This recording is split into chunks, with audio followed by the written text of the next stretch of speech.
കേരളത്തിന്റെ കടമെടുപ്പ് പരിധി സംബന്ധിച്ച് സുപ്രീം കോടതി നിർദ്ദേശപ്രകാരം നടത്തിയ അവസാനവട്ട ചർച്ചയും പരാജയം.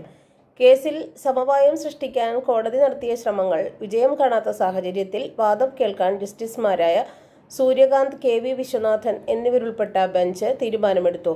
വരുന്ന വ്യാഴാഴ്ച കോടതി വാദം കേൾക്കും.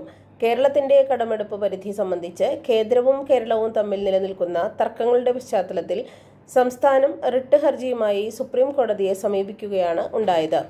കഴിഞ്ഞ ദിവസം കേസ് പരിഗണിച്ച കോടതി കേരളത്തിന് ഒറ്റത്തവണ പാക്കേജ് അനുവദിക്കാൻ കേന്ദ്രത്തിന് നിർദ്ദേശം നൽകി.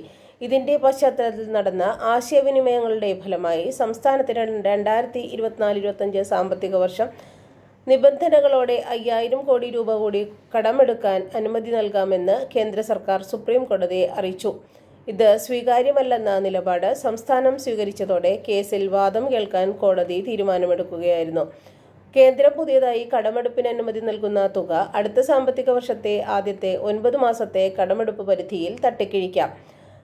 വരുന്ന സാമ്പത്തിക വർഷം കേരളത്തിന് പ്രത്യേക കടമെടുപ്പിന് അനുമതിയില്ല. സംസ്ഥാനത്തിന്റെ വരുമാന വർധനയ്ക്ക് ബജറ്റിൽ പറയുന്ന പ്ലാൻ B എന്താണെന്ന് കേന്ദ്രത്തെ അറിയിക്കണം തുടങ്ങിയ നിബന്ധനകളും കേന്ദ്ര സർക്കാർ മുന്നോട്ട് വെച്ചു.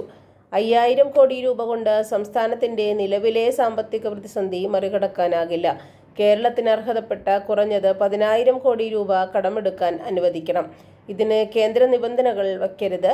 കടമെടുപ്പ് പരിധി ഉയർത്താൻ കേന്ദ്രം തയ്യാറായില്ലെങ്കിൽ കേസിൽ കോടതി വാദം കേൾക്കണമെന്ന ആവശ്യം കേരളത്തിന് വേണ്ടി ഹാജരായ മുതിർന്ന അഭിഭാഷകൻ കപിൽ സിബൽ മുന്നോട്ട് വെച്ചു. കേന്ദ്രത്തിന്റെയും കേരളത്തിന്റെയും അഭിപ്രായങ്ങൾ വിലയിരുത്തിയ കോടതി കേസ് 21 മാറ്റി. അന്ന് ഇത് സംബന്ധിച്ച ഇടക്കാല ഉത്തരവ് സുപ്രീം കോടതി പുറപ്പെടുവിച്ചേക്കാം.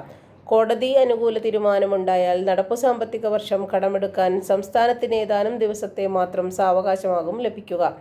RBI ചട്ടങ്ങൾ പ്രകാരം സംസ്ഥാനങ്ങൾക്ക് കടമെടുക്കാൻ കടപ്പത്രം പുറപ്പെടുവിക്കുന്നത് ചൊവ്വാഴ്ച മാത്രമാണ്.